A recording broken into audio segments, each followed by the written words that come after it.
Friends, कैसे आप सब। Biology by M Nishad YouTube channel पर आप सभी का स्वागत है। आज हम इस वीडियो में डिस्कस करेंगे साइकान से कुछ मोस्ट इम्पॉर्टेंट एम पॉइंट के बारे में। तो आइए शुरू करते हैं। Sycon a phylum Porifera, class Calcarea, order Heterocoela से बिलोंग करता है। मोस्ट इम्पॉर्टेंट है, एक क्लास कैलकेरिया से बिलोंग करता है और ऑर्डर हेट्रोसिला से बिलोंग करता है। Sycon is commonly known as urn sponge और क्राउन स्पंज। साइकान को सामान्यतः अर्न स्पंज या क्राउन स्पंज के नाम से जाना जाता है। ये मोस्ट इम्पॉर्टेंट है। साइकान का कॉमन नेम क्या है? तो साइकान का कॉमन नेम है अर्न स्पंज या क्राउन स्पंज। नेक्स्ट है, body is vase shaped and radially symmetrical. जो साइकान होती है उसकी बॉडी बेस शेप्ड होती है, मीन्स गुलदस्ते के आकार की होती है और इनकी बॉडी में रेडियल सिमेट्री पाई जाती है। ये मोस्ट इम्पॉर्टेंट है भी, इनकी बॉडी में रेडियल सिमेट्री पाई जाती है। नेक्स्ट पॉइंट है डिप्लोब्लास्टिक। इनकी बॉडी जो होती है डिप्लोब्लास्टिक होती है, मीन्स इनकी बॉडी में दो लेयर पाई जाती है। आउटर लेयर पिनेकोडर्म के द्वारा बनी हुई होती है और जबकि जो इनर लेयर होती है वो कोइनोडर्म के द्वारा बनी हुई होती है। पिनेकोडर्म पिनेकोसाइट सेल के द्वारा बनी हुई होती है और कोइनोडर्म जो होती है वो कोइनोसाइट या कॉलर सेल के द्वारा बनी हुई होती है। आउटर पिनेकोडर्म और कोइनोडर्म के बीच में एक जेलेटिनस मैट्रिक्स भरा हुआ होता है जिसे मेसेनकाइम कहते हैं। देखिए नेक्स्ट पॉइंट में, between choanoderm pinacoderm a gelatinous matrix filled that is mesenchyme. Means pinacoderm और कोइनोडर्म के बीच में एक जेलेटिनस मैट्रिक्स भरा हुआ होता है जिसे मेसेनकाइम कहते हैं। नेक्स्ट पॉइंट है, mesenchyme contains amoeba like cells. Mesenchyme में अमीबा के जैसे सेल पाई जाती हैं और उसे अमीबोसाइट कहा जाता है। मेसेनकाइम में अमीबा के जैसे सेल पाई जाते हैं जिन्हें अमीबोसाइट कहा जाता है, क्योंकि ये अपने शेप साइज को हमेशा चेंज करती रहती हैं। तो अमीबोसाइट्स मॉडिफाइड इनटू, जो अमीबोसाइट मेसेनकाइम में पाई जाती हैं वे परिवर्तित होती हैं कुछ मेन सेल्स में। जो हमने दिखाया है इसमें कुछ मोस्ट इम्पॉर्टेंट सेल को ही हमने इंक्लूड किया है, जिसमें आर्कियोसाइट सेल्स हैं। ये आर्कियोसाइट सेल स्पर्म और ओवा का फॉर्मेशन करते हैं। ये आर्कियोसाइट सेल स्पर्म एंड ओवा का फॉर्मेशन करती है और ये टोटीपोटेंट होती है। मीन्स ऐसे सेल होती है ये जिस तरीके की भी रिक्वायरमेंट होती है सेल की, उस तरीके के सेल का ये फॉर्मेशन कर देती है। इनमें आरएनए की मात्रा ज़्यादा पाई जाती है। आर्कियोसाइट जो सेल होती है टोटीपोटेंट होती है, मीन्स सभी प्रकार की सेल का फॉर्मेशन करने की कैपेसिटी इसके अंदर होती है और मोस्टली ये स्पर्म और ओवा का फॉर्मेशन करती है सेक्सुअल रिप्रोडक्शन के लिए। नेक्स्ट सेल है thesocyte cell. Thesocyte cells are store reserve food material. जो थिसोसाइट सेल होती है ये रिजर्व फूड मटेरियल को स्टोर करती है। नेक्स्ट है myocyte cell. Myocyte cell regulate the size of ostia. जो मायोसाइट सेल होती हैं वो ऑस्टिया की साइज को रेगुलेट करती हैं, जिनकी वजह से जो पानी होता है ऑस्टिया के द्वारा जो अंदर स्पॉन्जोसेल में इंटर करता है उसको ये रेगुलेट करती है। मीन्स पानी की एंट्री को या वाटर की एंट्री को ये रेगुलेट करती है मायोसाइट्स जो ऑस्टिया पर पाई जाती हैं। ये भी मोस्ट इम्पॉर्टेंट है, चारों सेल जो हमने इंक्लूड किया है इसमें। और चौथी सेल है स्क्लेरोब्लास्ट। स्क्लेरोब्लास्ट ये स्पिक्यूल्स का फॉर्मेशन करती हैं। साइकान में जो स्क्लेरोब्लास्ट सेल्स होती हैं वो स्पिक्यूल्स का फॉर्मेशन करती हैं। नेक्स्ट पॉइंट है बॉडी कैविटी इज स्पॉन्जोसेल। जो इनकी बॉडी कैविटी होती है उसे स्पॉन्जोसेल या पैरागैस्ट्रिक कैविटी कहा जाता है। जैसे देखिए ये स्ट्रक्चर सपोज दैट ये है साइकान का, इसमें साइकान का स्ट्रक्चर है, इसी में ये जो ऊपरी ओपनिंग होती है इसी को आस्कुलम कहा जाता है, और जबकि ये जो बीच में ये गैप होता है यही होती है स्पॉन्जोसेल, स्पॉन्जोसेल। और इसी पर छोटे छोटे पोर्स पाए जाते हैं जिन्हें ऑस्टिया कहा जाता है, मीन्स इसकी बॉडी के ऊपर। और इसमें जो बीच की कैविटी यही होती है स्पॉन्जोसेल। स्पॉन्जोसेल को पैरागैस्ट्रिक कैविटी भी कहा जाता है। और अंदर की तरफ से जो स्पॉन्जोसेल होती है साइकान की, वो पिनेकोसाइट के द्वारा लाइंड होती है, पिनेकोसाइट के द्वारा लेयरिंग होती है। देखिए नेक्स्ट पॉइंट में spongocoel is internally lined by pinacocyte. जो पिनेकोसाइट होती है स्पॉन्जोसेल को अंदर की तरफ से लेयरिंग करती है, अंदर की तरफ से इसकी लाइनिंग करती है। जबकि जो ल्यूकोसिलोनिया है उसके स्पॉन्जोसेल की लाइनिंग कोइनोसाइट सेल के द्वारा होती है। मोस्ट इम्पॉर्टेंट है स्पॉन्जोसेल, साइकान की स्पॉन्जोसेल की लाइनिंग अंदर की तरफ से पिनेकोसाइट सेल्स करती हैं, जबकि ल्यूकोसिलोनिया जो होता है उसकी स्पॉन्जोसेल की लाइनिंग अंदर की तरफ से कोइनोसाइट सेल करती हैं। नेक्स्ट है water canal. Water canal system Sycon type.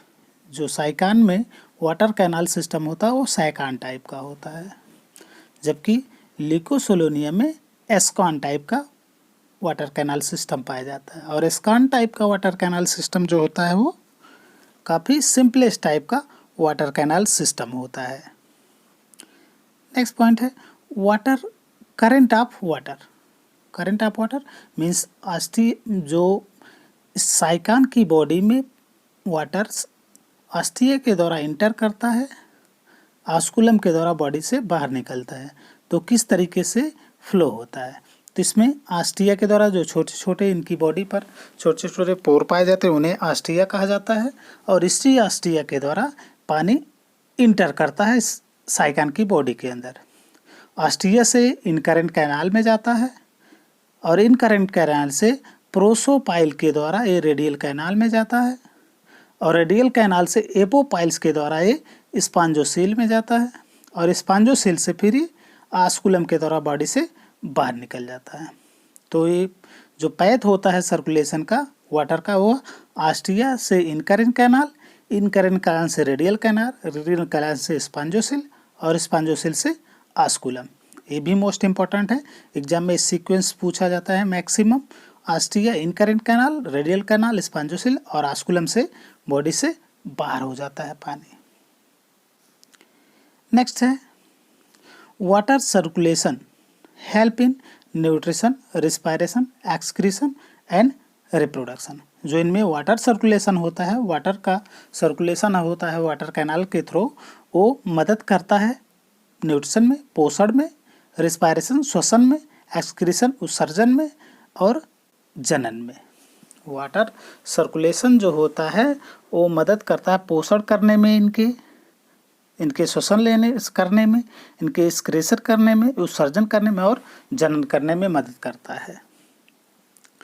Next है साइकान इज फिल्टर फीडर। जो साइकान होता है फिल्टर फीडर होता है, जो भी रिक्वायरमेंट्स होती है, जो नेसेसरी फूड मटेरियल होते हैं उन्हीं को इनटेक करता, बाकी को रिजेक्ट कर देता है। तो ऐसे फीडर को फिल्टर फीडर कहा जाता है। Nutrition is holozoic. इनमें जो न्यूट्रिशन होता है साइकान में वो होलोजोइक टाइप का होता है, means solid semi solid food material को डायरेक्ट इनटेक करते हैं आस्टिया के थ्रू। नेक्स्ट है डाइजेशन इंट्रासेलुलर। जो डाइजेशन इनमें होता है वो इंट्रासेलुलर होता है, मीन्स सेल के अंदर होता है, और वो कोइनोसाइट सेल या कॉलर सेल के अंदर होता है। जो इनमें कॉलर सेल होती है वो एक कप शेप्ड स्ट्रक्चर रखती है, कुछ इस तरीके का स्ट्रक्चर होता है, बीच से एक फ्लैजलम लगा हुआ होता है, और इसी में फूड वैक्यूल पाई जाती हैं। जो फ्लैजलम होता है इसमें वाइब्रेटिंग होती है, और ये जिसकी वजह से जो फूड मटेरियल्स इस रेडियल कैनाल में तैरते रहते हैं पानी के साथ, वो आके एडहेयर हो जाते हैं या चिपक जाते हैं इसके कॉलर से और फिर इंटर कर जाते हैं इस फूड वैक्यूल में, और फूड वैक्यूल में ही इनमें डाइजेस्ट हो जाता है इनका फूड, क्योंकि इनमें डाइजेस्टिव एंजाइम पाए जाते हैं जिसकी वजह से फूड डाइजेस्ट हो जाता है। और कुछ फूड डाइजेस्ट नहीं हो पाता तो मेसेंकाइम में जाकर के अमीबोसाइट सेल के द्वारा डाइजेस्ट होता है। नेक्स्ट है food vacuole is first acidic then alkaline. जब डाइजेशन होता है फूड मटेरियल का कोइनोसाइट सेल के फूड वैक्यूल में, तो फूड का मीडियम सबसे पहले एसिडिक होता है और उसके बाद एल्केलाइन हो जाता है। ये भी मोस्ट इम्पॉर्टेंट है, फूड का मीडियम सबसे पहले एसिडिक और उसके बाद एल्केलाइन हो जाता है। नेक्स्ट है एक्सक्रीटरी प्रोडक्ट इज अमोनिया। जो में एक्सक्रीटरी प्रोडक्ट होता है वो अमोनिया होता है। जैसा कि हमने पहले ही बताया कि जो जितने भी एक्वाटिक एनिमल होते हैं उनमें सब में एक्सक्रीटरी प्रोडक्ट अमोनिया होता है, जिसकी वजह से ऐसे एनिमल जो अमोनिया को रिलीज करते हैं एक्सक्रीटरी प्रोडक्ट के रूप में, ऐसे एनिमल को अमोनोटेलिक एनिमल कहा जाता है। तो पानी में पाए जाने वाले जो एनिमल होते हैं वे सारे अमोनोटेलिक होते हैं, अमोनिया को एक्सक्रीटरी प्रोडक्ट के रूप में रिलीज करते हैं। Nervous system collencytes. जो कोलेनसाइट होती हैं वो प्रिमिटिव टाइप के नर्वस सिस्टम का फॉर्मेशन करती हैं, मींस नेटवर्क लाइक स्ट्रक्चर का फॉर्मेशन करती है और एक कोलेनसाइट न्यूरॉन्स की तरह एक्ट करती हैं। नेक्स्ट है रिप्रोडक्शन। रिप्रोडक्शन इनमें दो तरीके से होता है। एक होता है एसेक्सुअल रिप्रोडक्शन और दूसरा होता है सेक्सुअल रिप्रोडक्शन। जो एसेक्सुअल रिप्रोडक्शन होता है वो बडिंग के द्वारा होता है या जेम्यूल्स के द्वारा होता है, जबकि जो सेक्सुअल रिप्रोडक्शन होता है वो स्पर्म और ओवा के द्वारा होता है। Sycon is monoecious. Sycon monoecious होता है, मीन्स हर्माफ्रोडाइट होता है। इनमें मेल और फीमेल दोनों रिप्रोडक्टिव ऑर्गन या दोनों रिप्रोडक्टिव गैमीट एक ही बॉडी के अंदर फॉर्म होते हैं। तो ऐसे एनिमल जिनमें मेल और फीमेल रिप्रोडक्टिव ऑर्गन एक ही बॉडी में पाए जाते हैं उसे मोनोइसियस, और जिनमें मेल और फीमेल रिप्रोडक्टिव ऑर्गन अलग अलग बॉडी में पाए जाते हैं, मेल अलग फीमेल अलग, ऐसे एनिमल को डायोसियस कहा जाता है। तो जो साइकान है ये मोनोसियस है क्योंकि इनकी बॉडी में मेल और फीमेल रिप्रोडक्टिव ऑर्गन या गैमीट का फॉर्मेशन एक ही बॉडी के अंदर होता है स्पर्म और ओवा के रूप में। साइकान्सो प्रोटोगैनी। नेक्स्ट पॉइंट है साइकान्सो प्रोटोगैनी। जो साइकान है वो प्रोटोगैनी शो करता है, मीन्स प्रोटोगाइनस कंडीशन ऐसी कंडीशन होती है जिनमें मेल रिप्रोडक्टिव ऑर्गन सबसे पहले डेवलप हो जाता है, मेल गैमीट सबसे पहले मेच्योर हो जाता है, मीन्स जो फीमेल गैमीट जो होता है वो सबसे पहले मेच्योर हो जाता है, मीन्स मेल से पहले फीमेल गैमीट का मेच्योर होना ही प्रोटोगैनी कहलाता है। अगर फीमेल से पहले मेच्योर हो जाता है तो उसे प्रोटैंड्रस कंडीशन कहा जाता है। मीन्स प्रोटोगैनिक कंडीशन में फीमेल जो रिप्रोडक्टिव ऑर्गन होता है, फीमेल जो गैमीट होता है, मेल के पहले मेच्योर हो जाता है, ऐसी कंडीशन को प्रोटोगैनी, और जिनमें मेल गैमीट पहले मेच्योर हो जाता है उसे प्रोटैंड्रस कंडीशन कहा जाता है। नेक्स्ट पॉइंट है फर्टिलाइजेशन इंटरनल इन मेसेंकाइम। जो फर्टिलाइजेशन होता है इंटरनल होता है और आंतरिक होता है और वो मेसेंकाइम में होता है, और मोस्टली एक क्रॉस फर्टिलाइजेशन इनमें होता है। जो साइकान होता है उनमें क्रॉस फर्टिलाइजेशन होता है और ये फर्टिलाइजेशन मेसेंकाइम में होता है, जिसकी वजह से जो फर्टिलाइजेशन होता है वो आंतरिक होता है, इंटरनल होता है। नेक्स्ट पॉइंट है cleavage is holoblastic and equal. जो इनमें जाइगोट का फॉर्मेशन होता है फर्टिलाइजेशन के बाद, उनमें क्लीवेज जब स्टार्ट होती है तो क्लीवेज जो फर्स्ट क्लीवेज होती है वो होलोब्लास्टिक होती है और इक्वल होती है।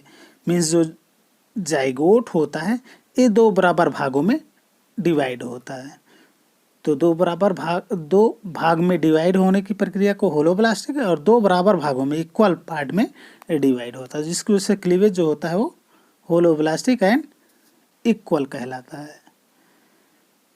नेक्स्ट पॉइंट है हालोब्लास्टुला इज स्टोमोब्लास्टुला। जो इनका हालोब्लास्टुला होता है स्टोमोब्लास्टुला कहलाता है। ये मोस्ट इम्पॉर्टेंट है। जो इनका हालोब्लास्टुला होता है उसे स्टोमोब्लास्टुला कहा जाता है, जबकि जो ल्यूकोसिलोनिया है उसका जो हालोब्लास्टुला होता है उसे क्या कहा जाता है? सीलोब्लास्टुला। ल्यूकोसिलोनिया के हालोब्लास्टुला को सीलोब्लास्टुला और साइकान के हालोब्लास्टुला को स्टोमोब्लास्टुला कहा जाता है। नेक्स्ट पॉइंट है लार्वाइज एम्फीब्लास्टुला। जो इनका लार्वा होता है, साइकान का जो लार्वा होता है उसे एम्फीब्लास्टुला लार्वा कहा जाता है। ये भी मोस्ट इम्पोर्टेंट है। साइकान का लार्वा क्या होता है? तो साइकान का लार्वा जो होता है एम्फीब्लास्टुला, जबकि ल्यूकोसिलोनिया का जो लार्वा होता है उसे पैरेनकाइमुला लार्वा कहा जाता है। तो इस तरीके से आज की वीडियो में हमने साइकान से कुछ मोस्ट इम्पॉर्टेंट पॉइंट्स के बारे में डिस्कशन किया, जो कि आपके एग्जाम के लिए बहुत ही महत्वपूर्ण थे। अगर आपको डिस्कशन अच्छा लगा तो प्लीज़ वीडियो को लाइक करें, शेयर करें और चैनल को सब्सक्राइब करना ना भूलें। और वीडियो को अंत तक देखने के लिए आप सभी का बहुत बहुत धन्यवाद।